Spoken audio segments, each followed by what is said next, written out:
Hello बच्चों, कैसे हो आप सब। मेरा नाम डॉक्टर उर्मिला है और आज की इस वीडियो में हम 7वीं कक्षा के पाठ 18 को पढ़ेंगे, जिसका नाम है संघर्ष के कारण मैं तुनुक मिजाज हो गया धनराज। ये धनराज पिल्ले है जो हॉकी के एक प्रसिद्ध खिलाड़ी रहे हैं। ये जो पाठ है ये एक साक्षात्कार है, यानी इंटरव्यू है।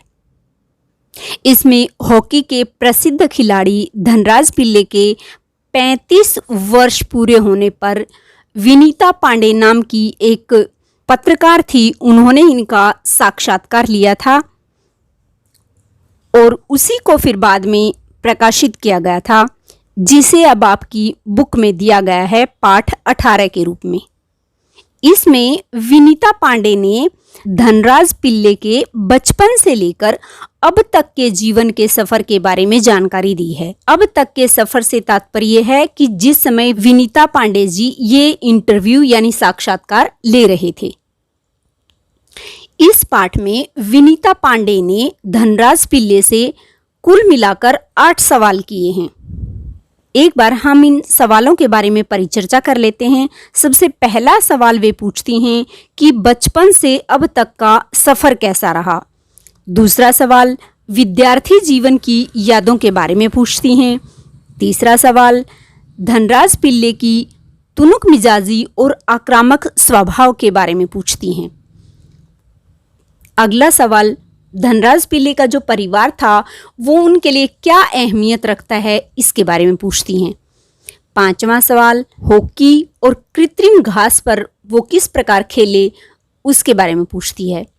उसके बाद जो छठा सवाल होता है वो है उनकी पहली कार के बारे में। सातवां सवाल उनकी सफलता के महत्व के बारे में है और अंतिम यानी 8वां सवाल उनके अनुभव को लेकर है कि सेलिब्रिटीज़ के साथ बैठने का उनका अनुभव कैसा रहा। इस पाठ में हम एक एक करके इन सवालों के धनराज पिल्ले ने क्या जवाब दिया उनके बारे में जानेंगे। तो चलिए अब हम शुरू करते हैं कि विनीता पांडे जी ने क्या क्या सवाल किए और धनराज पिल्ले ने उनके क्या क्या जवाब दिए। सबसे पहला जो सवाल है वो विनीता पांडे जी धनराज पिल्ले से जो करते हैं वो पूछते हैं कि उनके बचपन में खिड़की यानी पुणे की तंग गलियों से लेकर अब तक यानी मुंबई के हीरानंदानी पवई कॉम्प्लेक्स तक का सफर कैसा रहा। धनराज पिल्ले जी बताते हैं कि उनका बचपन बड़ी मुश्किलों से भरा रहा। वे कहते हैं कि हमारा परिवार बहुत गरीब था। मेरे जो 2 बड़े भाई थे वे भी हॉकी खेलते थे और उन्हीं के चलते मुझे हॉकी खेलने का शौक चढ़ा, परंतु मेरे पास हॉकी स्टिक खरीदने के पैसे नहीं थे। यानी उनकी आर्थिक स्थिति ऐसी नहीं थी कि वो सभी भाई अपने अपने लिए अलग अलग हॉकी की स्टिक खरीद सकें। इस कारण मैं अपने साथियों की स्टिक उधार मांगकर खेलता था। यानी जब उनके दोस्त उनके साथी खेलकर थक जाते थे उसके बाद वे धनराज पिल्ले को अपनी स्टिक देते थे और धनराज पिल्ले उस स्टिक से खेलते थे। फिर वे बताते हैं कि मुझे अपनी जो पहली स्टिक थी वो तब मिली जब मेरे बड़े भाई को भारतीय कैंप के लिए चुना गया।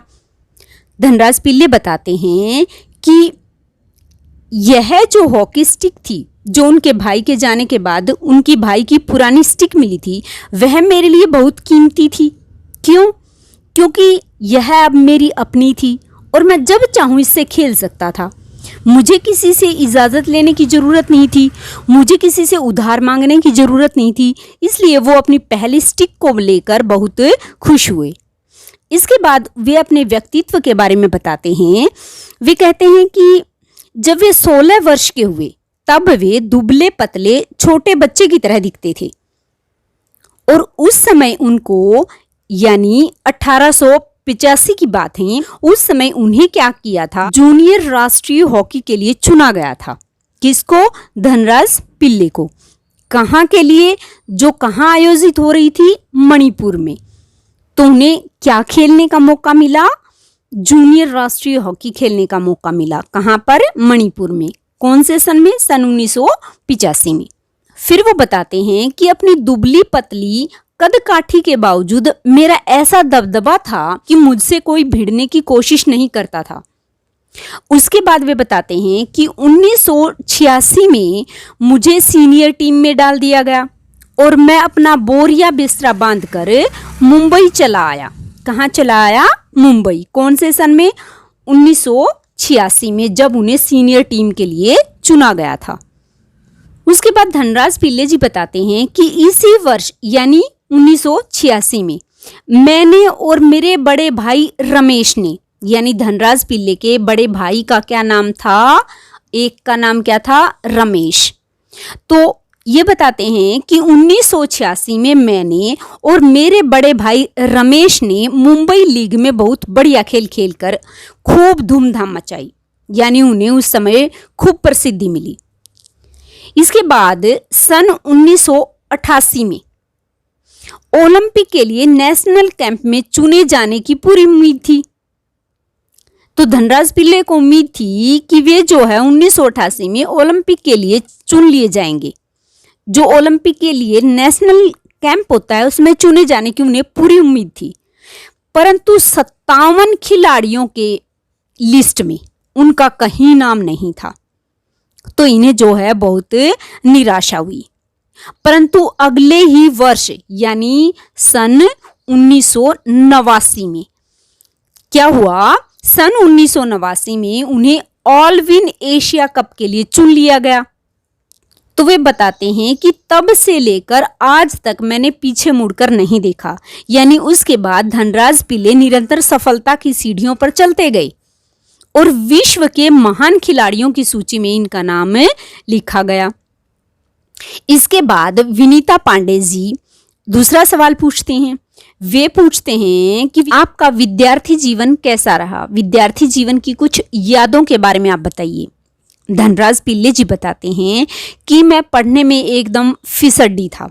कैसे थे वो पढ़ने में? बिल्कुल फिसड्डी। वे कहते हैं कि किसी तरह 10वीं तक पहुंचा, परंतु आगे का मामला कठिन था। यानी उन्होंने स्पष्ट शब्दों में स्वीकार कर लिया कि यदि वे खिलाड़ी नहीं होते तो उन्हें कहीं चपरासी की नौकरी भी नहीं मिलती। और फिर वे कहते हैं कि आज मैं बैचलर ऑफ साइंस या बैचलर ऑफ आर्ट्स भले ही ना हूं, पर यह गर्व के साथ कह सकता हूं कि मैं बैचलर ऑफ हॉकी हूं। क्या हूं? Bachelor of hockey. तो उन्होंने स्वीकार किया कि वो पढ़ाई में बिल्कुल फिसड्डी थे। मुश्किल से वो 10वीं तक पढ़ पाए, आगे का मामला उनके लिए कठिन रहा, यानी आगे की पढ़ाई उनके लिए बहुत मुश्किल थी। उसके बाद वे बताते हैं कि मैं आज चाहे बेशक से ना पढ़ पाया, यानी मैं बैचलर ऑफ साइंस या बैचलर ऑफ आर्ट्स नहीं हूँ, लेकिन अपने आप को उन्होंने क्या कहा कि मैं बैचलर ऑफ हॉकी हूँ। और अपनी शादी के लिए वे अपने आप को मास्टर ऑफ हॉकी कहते हैं। इसके बाद विनीता पांडे जी तीसरा सवाल पूछती हैं और वे कहती हैं कि आपके स्वभाव में जो तुनक मिजाजी है या आक्रामकता है उसका क्या कारण है? धनराज पिल्ले ने अपने तुनक मिजाजी स्वभाव और आक्रामक स्वभाव के बारे में बताते हुए कहा कि इसका संबंध मेरे बचपन से जुड़ा हुआ है। कहाँ से जुड़ा हुआ है? बचपन से। वे बताते हैं कि वे बचपन में अपने आप को बड़ा असुरक्षित महसूस करते थे।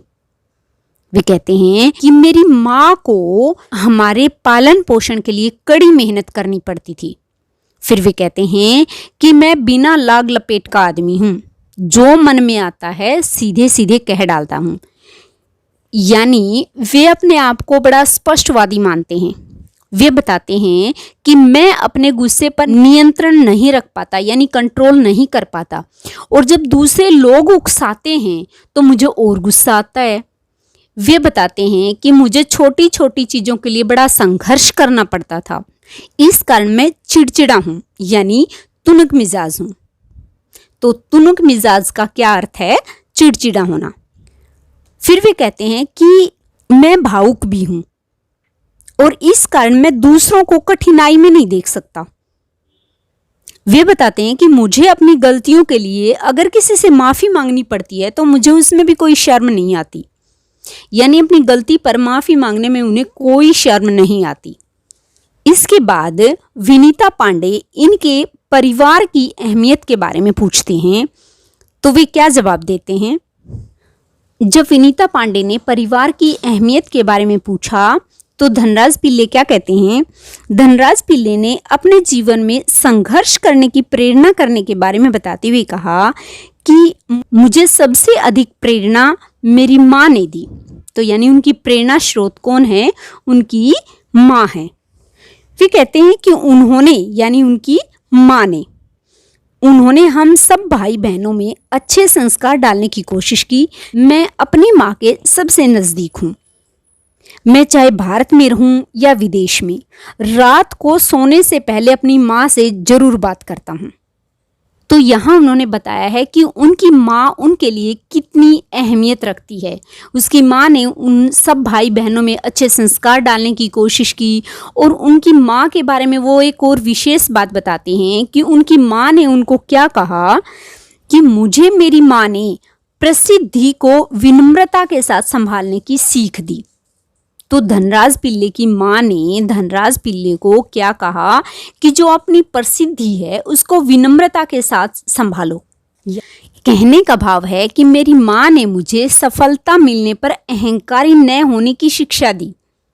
इसके अतिरिक्त मेरी बड़ी जो भाभी थी विनीता, वह भी मेरे लिए प्रेरणा स्रोत रही, मुझे अपनी माँ के समान रही। तो इस प्रकार धनराज पिल्ले बताते हैं कि उनका परिवार उनके लिए क्या अहमियत रखता है। इसके बाद विनीता पांडे सवाल करती हैं हॉकी और कृत्रिम घास पर खेलने के बारे में। वे इनसे पूछती हैं कि आपने सबसे पहले कृत्रिम घास यानी एस्ट्रोटर्फ पर हॉकी कब खेली।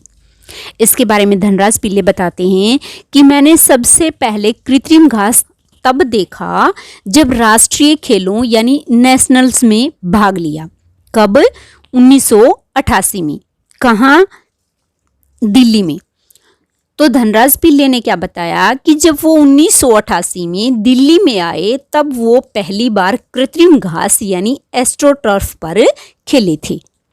वो एक किस्सा बताते हुए कहते हैं कि मैं कृत्रिम घास को देखकर बड़ा हैरान हुआ। वे बताते हैं कि कैसे मेरे जो कोच थे सोमैया और जोक्विम कार्वाल्हो, वे मुझे एक कोने में ले जाकर समझा रहे थे कि जो कृत्रिम घास है यानी एस्ट्रोटर्फ है उसके ऊपर कैसे खेलना है। और जब वे मुझे ये सब बताने में लगे हुए थे तो मैं झुक झुक कर उस घास के मैदान को छू रहा था। मुझे विश्वास ही नहीं हो रहा था कि विज्ञान ने इतनी तरक्की कर ली है जिससे कृत्रिम घास तक उगाई जाती है। यानी ऐसी घास जो रियल की घास ही ना हो, असली घास ही ना हो, कृत्रिम हो। यानी अपनी जो प्राकृतिक घास होती है वो इतनी सॉफ्ट नहीं होती जितनी सॉफ्ट ये होती है। तो धनराज पिल्ले जो हैं वो विज्ञान की तरक्की पर बड़े हैरान होते हैं और वो अपनी हैरानगी को विनीता पांडे से शेयर करते हैं। इसके बाद विनीता पांडे जी उनकी पहली कार के बारे में सवाल पूछती हैं। जब विनीता पांडे उनकी कार के बारे में पूछती है तो धनराज पिल्ले बताते हैं कि मेरी जो पहली कार थी वो सेकंड हैंड कार थी और वो थी अरमाडा। और जिसे दिया किसने था? क्या उसने खुद खरीदा था? नहीं, उसने ये कार खुद नहीं खरीदी थी, ये उनके फर्स्ट एम्प्लॉयर ने दी थी। और एम्प्लॉयर क्या होता है? जो किसी को नौकरी पर रखता है वो एम्प्लॉयर होता है। तो उसने उन्हें ये कार दी थी। अपनी पुरानी कार होगी तो वो धनराज पिल्ले को दे दी थी। धनराज पिल्ले बहुत साधारण विचारों के व्यक्ति थे। इतनी प्रसिद्धि के बावजूद भी वे साधारण रेलगाड़ियों में सफर करते थे। वे बताते हैं कि एक बार किसी फोटोग्राफर ने एक भीड़ भरे रेलवे स्टेशन पर मेरी फोटो खींचकर समाचार पत्र में छाप दी और हेडिंग क्या लिख दिया कि हॉकी का सितारा पिल्ले अभी तक लोकल ट्रेन में सफर करता है। धनराज पिल्ले बताते हैं कि उस दिन मैंने महसूस किया कि मैं एक मशहूर चेहरा बन चुका हूं और मुझे लोकल ट्रेनों में सफर करने से बचना चाहिए। लेकिन मैं क्या करता? मैं जो भी कमाता उससे अपना परिवार चलाना पड़ता था। मैंने धीरे धीरे करके पैसे जमा करने शुरू किए और पैसे जमा करके अपनी बहन की शादी की। और हर महीने अपनी माँ के लिए पैसे भेजता था।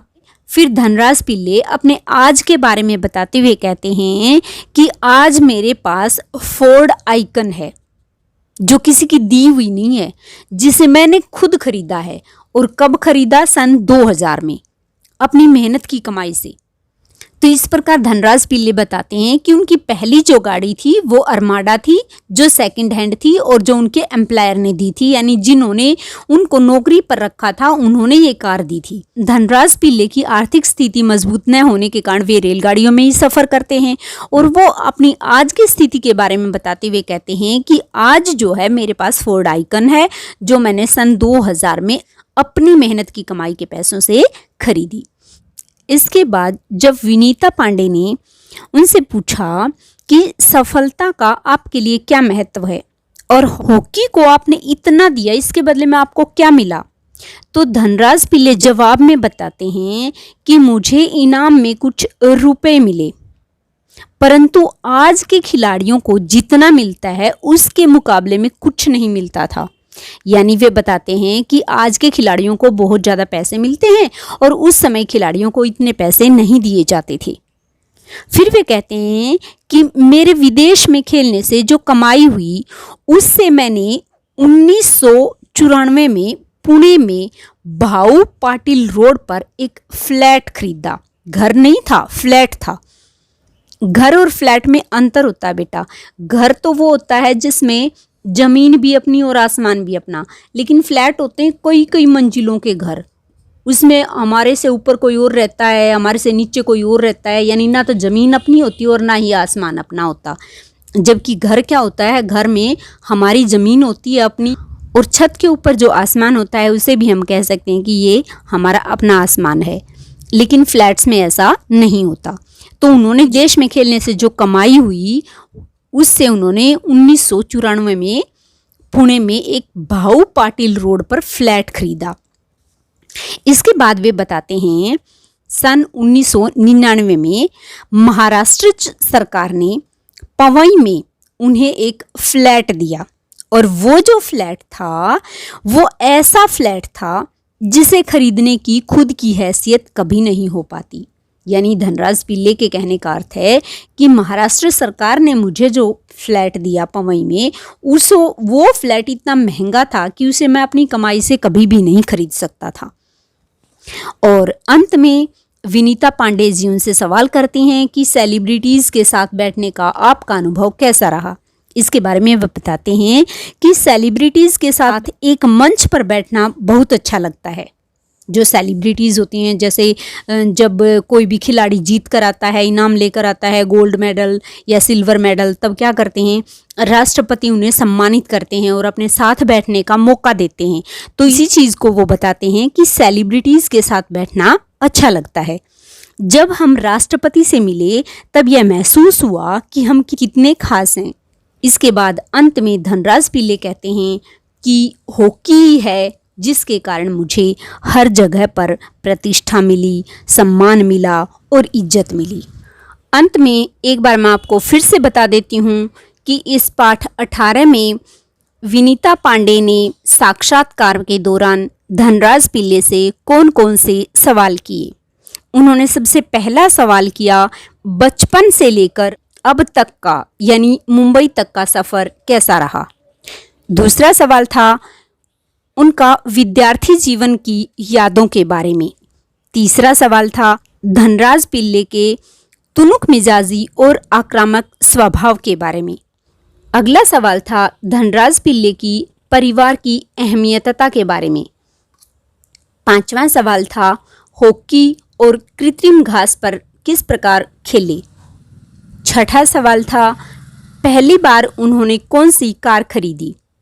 सातवां सवाल था कि सफलता का आपके लिए क्या महत्व है। और अंतिम सवाल था कि सेलिब्रिटीज़ के साथ बैठने का आपका अनुभव कैसा रहा। और इसी के साथ हमारा आज का पाठ समाप्त हुआ। अगर वीडियो अच्छी लगे तो उसे लाइक ज़रूर करना और अपने दोस्तों के साथ शेयर करना, ताकि वो भी इस पाठ को अच्छे से समझ पाएँ। थैंक यू, धन्यवाद।